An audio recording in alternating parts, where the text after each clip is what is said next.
Ағашты қай кезде отырғызған дұрыс деген сұраққа нақты жауап жоқ. Себебі жылдан жылға ауа райы өзгереді. Әр жақта жер әртүрлі, және оған қоса әр көшет әртүрлі. Ендеше күзде және көктемде ағаш отырғызудың артықшылықтары мен кемшіліктеріне тоқталайық. Видеоны соңына дейін көріп, арнама тіркеліп кетіңіз. Өйткені менің каналымда сіз көптеген пайдалы ақпараттарды біле аласыз.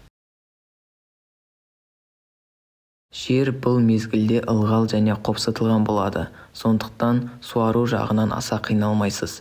Тамыр топырақ температурасы 4 градусқа дейін суығанша өседі. Сондықтан көшет қатайып, жерге бейімделіп үлгереді. Жалпы саяжайды күз мерзімінде жаз алдында қарағанда шаруа азырақ. Күзде ерте қар түсу немесе аяз келу қаупі бар. Ал бұлар жас өсімдік үшін күйзеліс, сондықтан қосымша күтімсіз олар өліп қалу мүмкін. Суық мерзімде кеміргіштер оның қабығын кеміріп тастауы мүмкін. Күзде салқынға шыдайтын сұрыптарды таңдаған жөн. Оған алма мен алмұрт ағаштары, қара өрік, таңқурай, қарақат, қарлыған бұталары жақсы тамыр алады. Өсіндінің үсіп кету қаупі жоқ. Тіпті көктемдегі салқын желден де қорықпауға болады. Әдетте бұл мерзімде саябақшылар саяжайда жиі болады, яғни оның бейімделу процесін бақылап жүреді.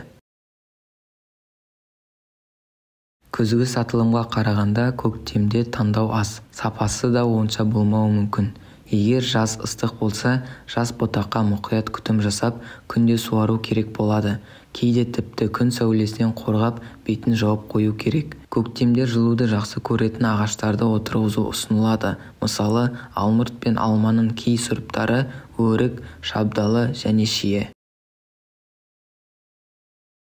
Жазда жемісті жапырақты және қылқан жапырақты дақылдарды отырғызуға болады.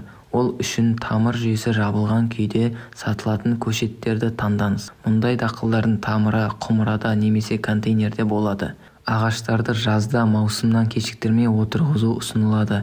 Ашық тамыр жүйесі бар ағаш жылдың басқа уақытында отырғызылуы керек, өйткені жазда зақымдану ықтималдығы жоғары. Видеоны соңына дейін көргеніңіз үшін рахмет. Видео ұнаса лайк басып арнаға жазылып кетіңіз. Бұл каналда сіз көптеген пайдалы ақпараттарды біле аласыз.